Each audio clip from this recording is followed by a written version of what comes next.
Here we go. Let's get into it. We're going to talk about the sixth line. And I just want to preface by saying we actually have butterflies in our house right now. It was a gift given to my friend by one of her friends, and she felt kind of uncomfortable about it. She gave her like grow your own butterfly kit, but we didn't want them to die, so we hatched them. But if you hear the flapping of wings, it's because there's live butterflies right here, which is actually kind of cool. So let's talk about the sixth line even more in depth than before. The sixth line is our conscious self. It's your conscious self. And when you have the sixth line as the first number in your profile, it means that this is something that you're very aware of in yourself. You may feel pressure around it. You may feel pride around it. You might feel identity around it. You might really resonate with role models or people or influencers or famous people, right? Like throughout history who have carried this kind of quality. And the sixth line is the archetype of the role model. I've coined some other nicknames that I enjoy, such as the way shower, somewhat of a mystic as well. I know that's sometimes more of the two line, but there is this kind of mystical guide quality, I feel, to the sixth line. So I'm going to take you through the analogy of a house, which is a very common human design metaphor for the profile system. Every profile links to a part of the house. One line is in the basement, building the foundations. The sixth line is up on the roof, looking out at the stars or looking out to the nearby villages or neighborhoods, looking out to the horizon. So much of what it is to be a sixth line is to say, I'm looking up and out. Where are we going? Let's get above the drama. Let's get above the small talk. Let's get above the mundane. Or see the depth and the beauty, and maybe not even beauty, but see the depth in the mundane. Sixth line inherently has this quality to expand, to want to stretch the horizons and look bigger and wider. And I definitely would say the sixth line, another nickname could be the visionary. Maybe a lot of you were told that you were dreamers from a really young age. And, it's quite funny because the sixth line inherently is very optimistic. We carry this natural enthusiasm and kind of this jovial, meaning like a lighthearted, buoyant, positive perspective and way of being. However, and we'll talk about this in the phases, those first 30 years of life can be really hard for a sixth line because we all go through this, right? Every human, usually our 20s are highly experimental. No one really knows what they're doing. It's like a shot in the dark to an extent. Maybe not for everybody, but there's an element of that. We're figuring things out. We're figuring out who we are. Sixth line people, especially that conscious sixth line, are experiencing this kind of like to a whole other degree because you're here to really get the transmission and the impact of what it is to have those developmental years of being highly experimental and trial and error. And this is happening in your external world, but I would also say it's really happening here and inside you. Because being a sixth line is a journey of so much transformation, right? You go through these like very core transformational periods from shifting from phase 1 to phase 2 and then phase 2 to phase 3. It's almost like you become this new person at the turn of every corner. So much of what these first 30 years are about, and I won't give too much away in this module, in this video, it's really about kind of, I wouldn't say earning your stripes, because I don't think we need to earn our stripes, but it's about embracing your stripes, those tiger stripes. What makes you courageous? What gives you grit? What gives you the courage to keep leaning in, even if you feel like you're being challenged and torn and taking all these different directions. So when we look at the sixth line, we're really looking at what is it to become someone who is deeply embodied in this wisdom, but not simply philosophical wisdom, or I have a mentor who uses the term an armchair philosopher. The person who's just like sitting in their armchair but preaching philosophy, but they haven't gone out and tasted life. That's not what we want as sixth lines. We want to get out there and taste life. And our failures, our successes, our loves and romances and our heartbreaks, our failed paths and our unexpected twists and turns, those are all part of what's building that sixth line. It's kind of like Capricorn energy. If you're familiar with astrology, Capricorn is the archetype of the goat, but it's this very potent resiliency. It's like, I'm going to keep climbing and I'm not going to burn myself out, but I'm not going to give up. I'm not going to give up. And I think that's a really important theme for sixth line people is don't give up. Life will test your optimism. Things will probably not go to plan. You're going to get a lot of lessons, but there will be immense growth from it. And when we really see this journey through as six lines, it does cultivate this rare, incomparable wisdom because it comes through your life experience. So six lines have this bigger picture view because you've gotten to see things from many different angles. And I think that's a really healthy quality to remember about a six line is you're not actually here to be so fixed in just one view. It's about getting the bigger perspective, getting above the drama. I personally feel like there's nothing a six line hates more than drama. Maybe that's just me, but I feel like six lines potentially have a very low threshold for drama because it can feel really, just like unworthy of time and energy when you know how to get that bigger perspective, which can also make six lines very good at like mediating.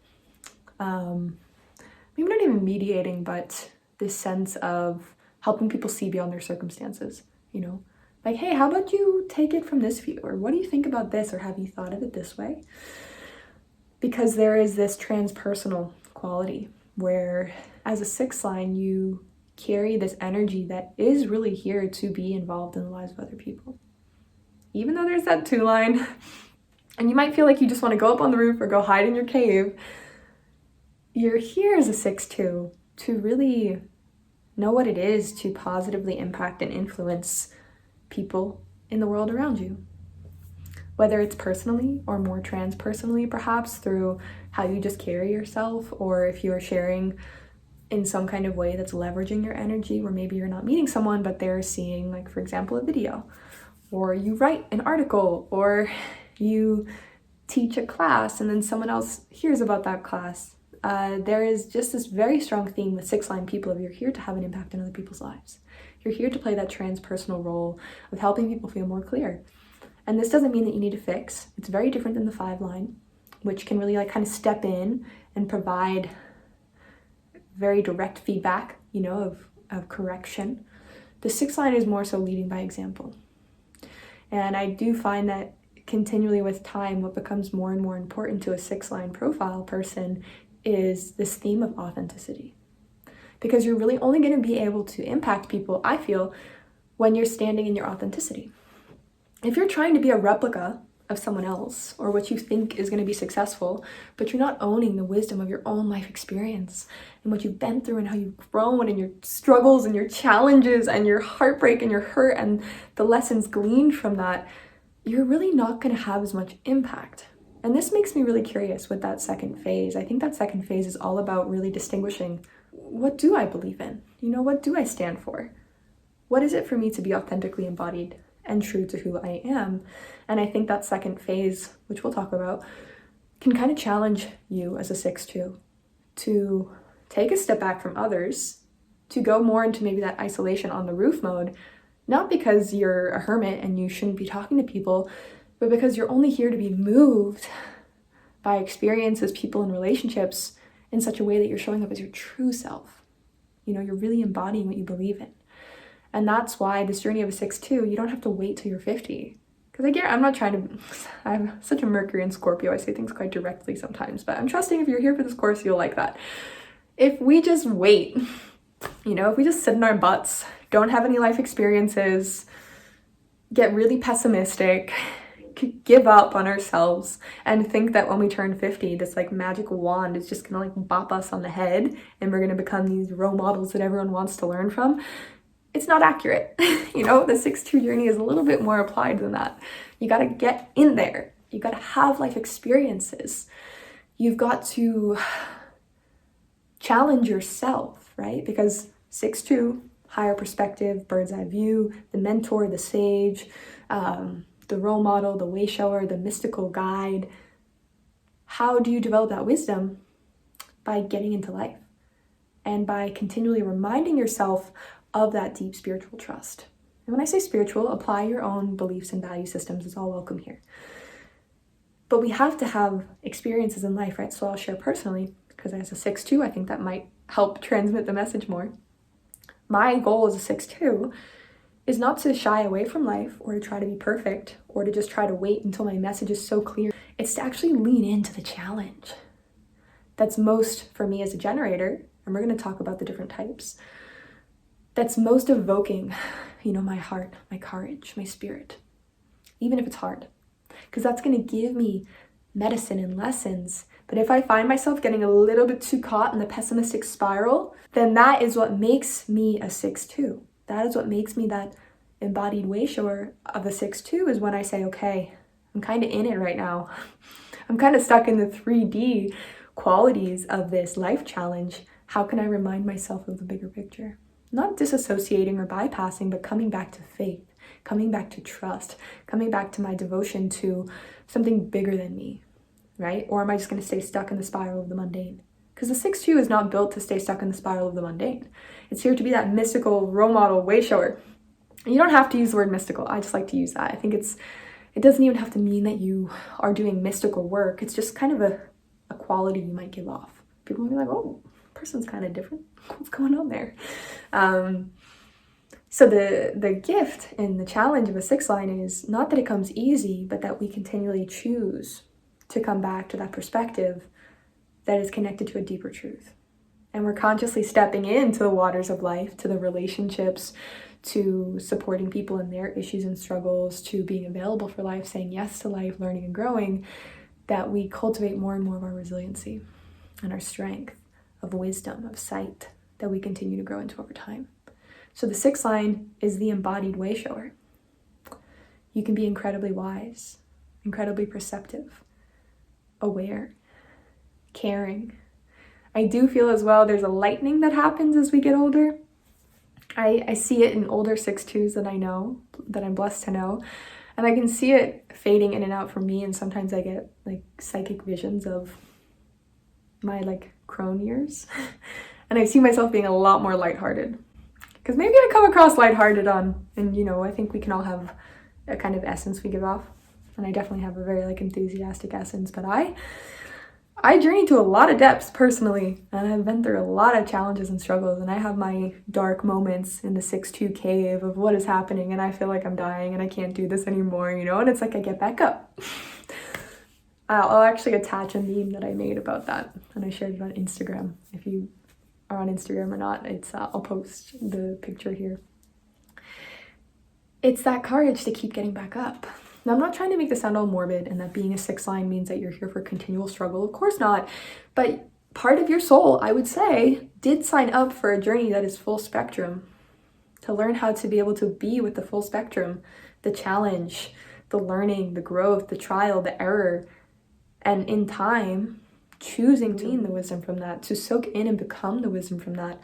And we do get better. It's this very strong theme, being a 6 line, that you grow from the things that seem to present a lot of challenge for you. And I can even see from the age of 21 until now 28, I've gotten much better at metabolizing things quicker. I'm catching on quicker. Things that I used to be very naive to, which I think is a strong theme for the 6 line, because I'll be honest, sometimes truth hurts. I definitely notice in myself I can have somewhat of an aloof quality. There is an aloofness about the 6 line, because you'd much rather be on the roof, out of the drama of the house. You don't want to be around people talking about crushes and boys and what you ate for dinner. Like, you want to be up on the roof, like you're kind of an alien.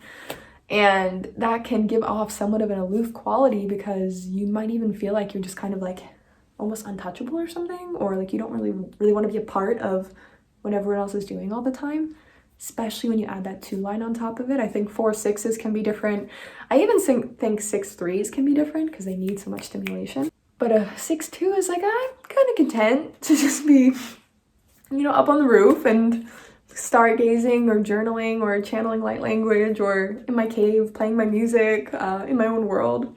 So there's that challenge of learning how to honor the part of you that is somewhat more of like I'm not going to say a lone wolf. It's not necessarily that, because you're right, your mission does involve like being connected with people and impacting people, but content to kind of be in your own world. But there are so many gifts as a 6 line when you share the way you experience your world and what you've learned with those who want to hear it. Because a lot of people don't, and it's not necessarily a hierarchy at all, but a lot of people don't have access to the kind of viewpoints that a 6-2 does, just because they're playing a different archetype in the role of the movie, So 6-2s do have this very elevated perspective, and they can bring this really unique perspective to the table. But I will say it takes life experience to develop that. Of course, there's an inherent quality of being an old soul. I've asked every 6'2" I've ever met this question, like, were you told you were an old soul as a child? And they're all like, yes. My whole family said I was like saying really wild things they had no idea how I knew about when I was like 10 or 12 years old or younger. So there is a wisdom. There is a sage-like quality, which comes with a level of aloofness, but it's this journey of, not saying no to life. Don't let that 2 line unconsciously run the show, which we're going to talk about next. The 6th line says, I can step forward and share my unique perspective. And sometimes the 6th line just has to remember that your perspective is wanted. Your perspective is needed. Your perspective is like a gift. So don't be afraid to share it. It might not be for everybody. Sometimes the 6'2" perspective is far ahead of its time. And I'm curious if any of you noticed that. I definitely noticed throughout my journey that there were things I was like catching on to. And I would share a little bit about it, but like no one really took to it. And I was like, okay. But then like 2 years later, it like popped off. And I was like, oh, I was talking about that. And it's like, well, one, it's a field of collective consciousness. It's not like anybody owns it. But I do feel like 6'2s can, I like to use the term, like have their finger on the pulse of like what's to come. And then it's about skillfully learning how to take that awareness and like bring it to this present moment. And we'll talk about that more in the advanced tips. But I just wanted to go a little deeper into the 6 line quality. And of course, we'll talk about it more when we talk about each of your types.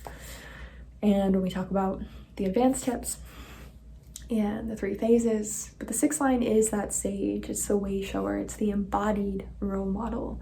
And it's by saying yes and leaning deeply into life that we cultivate that unique wisdom that is a gift to be shared. And with time, it will be, really healthy to continually, so you can already be doing it now, but continually allow yourself without too much ego, but with a sense of embodiment. Say, yeah, that is a role I carry. I'm not attached to it. I'm not hyper-identified with it, but I know I can play that role of leading by example, walking the talk. And I trust that as I do that and share my words, my thoughts, my reflections, whether it's in my work setting or with my family or in my community or on social media, that the right people are going to want to hear that. But my main job is to stay authentic, really hone in to what's true for me and lead from there. And to not try to replica or copy other people, but to really be true and authentic to the unique wisdom of yourself and lead from there.